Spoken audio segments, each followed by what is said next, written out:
Bonjour à tous, j'espère que vous allez très bien. Bienvenue sur la chaîne de l'association Planète Potager. Donc, je rappelle que l'objectif de ce canal, c'est de promouvoir les bienfaits du potager à la fois sur la santé et la planète. Donc aujourd'hui, je propose de vous parler de ce qu'on a fait récemment au potager, du programme de février, et à la fin de vous donner trois surprises que j'ai eues depuis que je suis arrivé ici à l'EHPAD, et ceci tout en visitant l'état actuel du potager. Donc, je vais essayer d'être bref, mais euh, l'idée de faire ces vidéos, c'est de pouvoir partager chaque mois le programme des activités du potager avec les résidents, les familles, le personnel, pour qu'ils comprennent pourquoi on fait ça, quand, et pour qu'ils soient au courant des activités auxquelles ils peuvent participer. On veut aussi partager la vie du projet, les coulisses avec le plus de monde possible pour pouvoir inspirer d'autres gens à faire aussi des potagers. Et on veut aussi documenter scientifiquement tout ce qu'on fait de A à Z pour que puisse être reproductible et pour pouvoir mesurer l'impact que ça a sur l'environnement et sur la santé. Et puis de faire un point de vue comme ça mensuel, ça permettra aussi de gérer le projet un peu en mode Scrum, en faisant des sprints mensuels où à chaque fois on se fixe des objectifs et on essaie de les atteindre avant la fin du mois, avant de se fixer les objectifs et les tâches pour le mois suivant. Donc ici vous voyez par exemple on a planté des fraises et des asperges qui devraient sortir bientôt. Ici la belle vue sur les toits de Paris. Donc là on est au réveil, Paris se réveille et c'est très agréable de voir les toits. Ici justement on voit l'une des choses qu'on a faites, je pense que c'était en décembre, donc c'est une tour à fraises, donc on arrose par en haut et les résidents, notamment ceux qui sont en chaise roulante, pourront cueillir très facilement sur ce mur. On espère que ça soit productif.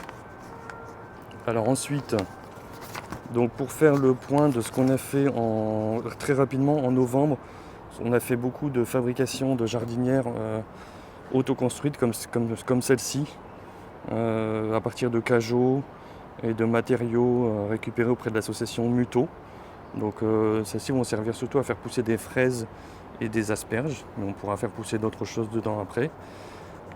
Ensuite, en décembre, on a fait d'autres activités, mais je vous résume très rapidement. En décembre, on a planté de nombreuses plantes. Donc par exemple ici, c'est les myrtillers, plus loin là-bas, les mûriers, les cassis, plus loin dans le fond, les framboisiers et les groseilles. Donc en tout, ça représente 600 plantes avec les fraisiers. Donc c'était beaucoup de travail pour le mois de décembre. On a fait quelques petits autres ateliers.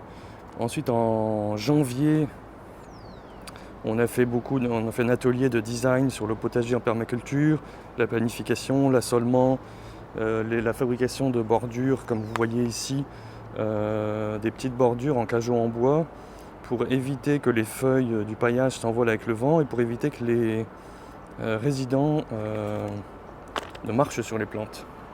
Donc ici, ce sera un autre modèle de jardinière en matériaux upcyclés qui servira à planter notamment les courgettes. On fera un petit champ de courgettes. Alors ici, vous pouvez voir la suite des jardinières qui serviront surtout aux légumes. Nous, on a aussi fabriqué, pour terminer le mois de janvier, 3 petits hôtels à insectes pour essayer d'attirer un maximum de pollinisateurs pour augmenter la production. Également d'aider la biodiversité et puis de décorer le jardin. Alors ensuite, qu'est-ce qu'on a ça c'était ce qu'on a fait récemment. Maintenant ce qu'on a prévu pour le mois de février, c'est de semer à l'intérieur des artichauts, de la menthe, du basilic, des snappies, du lupin et de planter à l'extérieur des vignes. Là justement on arrive là où on voudrait en planter une à chaque coin pour les faire courir le long de la vitre ici. Donc une au coin ici, une au coin là-bas et aussi deux vignes là qui grimperont sur la pergola qui est au centre du potager.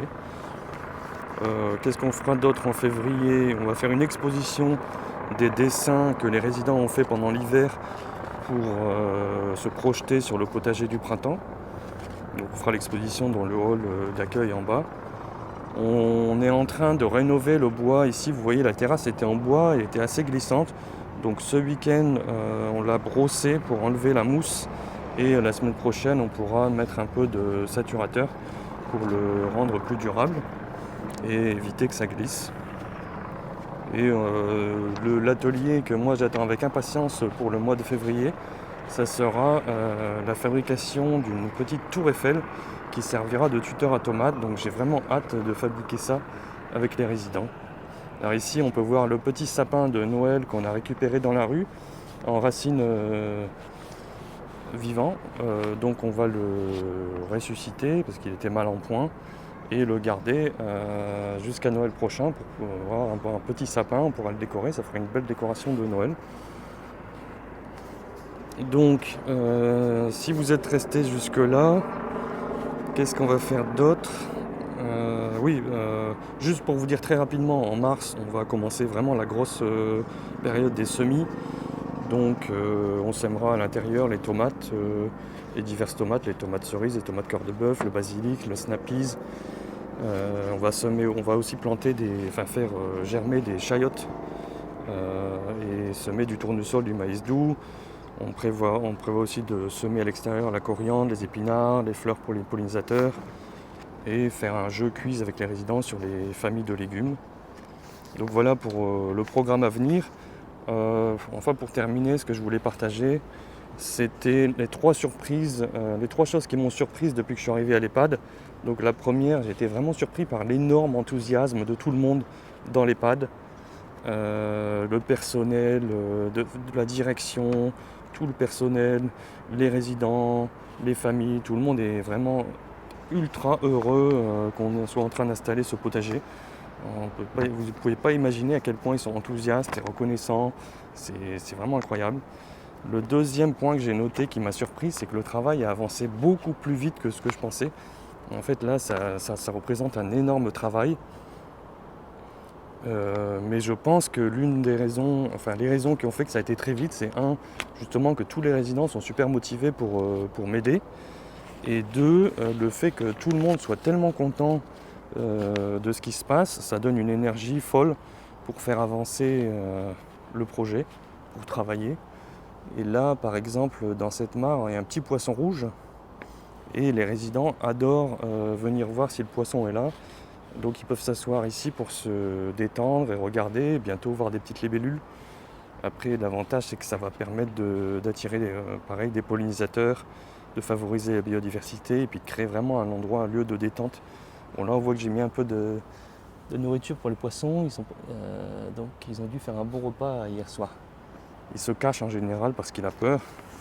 Alors le troisième point que j'ai noté, tout en regardant les framboisiers, c'est que j'ai trouvé que c'était vraiment une expérience exceptionnelle au niveau humain, au niveau personnel. En 3 mois, je me suis fait ici, parmi les résidents âgés, des amis très proches. En fait, ils sont vraiment très heureux quand ils me voient arriver. Moi, je suis très heureux de les voir.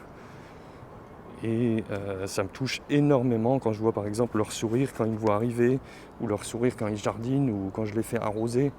Je vais vous montrer par exemple, j'ai acheté des petits arrosoirs pour eux parce qu'ils n'ont pas beaucoup de force. Donc ils ne peuvent pas porter un arrosoir de 5 ou 10 litres. Donc j'ai acheté des arrosoirs de 3 litres. Et donc c'est super mignon quand ils arrosent les jeunes plants. Au final, on transforme le problème de l'eau en solution. Donc voilà les petits arrosoirs qui font juste 3 litres. Ils sont tout petits, ils font la taille de ma main. Ils sont plus petits que ma main. Et avec ça, du coup, il y a 5 résidents qui peuvent venir m'aider à arroser avec des petits arrosoirs. Ici, c'est un petit test de salicorne, on pourra en parler. Alors, donc voilà sur le planning à venir pour le mois de février, les 3 choses qui m'ont surprise depuis que je suis arrivé à l'EHPAD. Donc j'avais noté une demande particulière, c'est s'il vous plaît, si vous pouviez souscrire, vous abonner à la chaîne, en fait, parce que j'aimerais bien avoir 50 abonnés pour pouvoir faire toutes ces vidéos en live, comme ça c'est posté directement, ça sera plus pratique, plus rapide. Là je vous montre les myrtilliers. Ouais, donc j'aimerais beaucoup avoir 50 abonnés. Et donc si vous avez des idées ou des conseils pour pouvoir réussir ce potager le mieux possible, n'hésitez pas à m'envoyer un commentaire via les commentaires de YouTube ou alors un message WhatsApp. Je vous remercie beaucoup, je remercie beaucoup tous les gens qui ont aidé le projet depuis le début. C'est vraiment grâce à toutes les aides qu'on a reçues, qu'on a pu faire tout ça déjà. Et je vous dis à très bientôt avec la vue sur le potager. Terminé.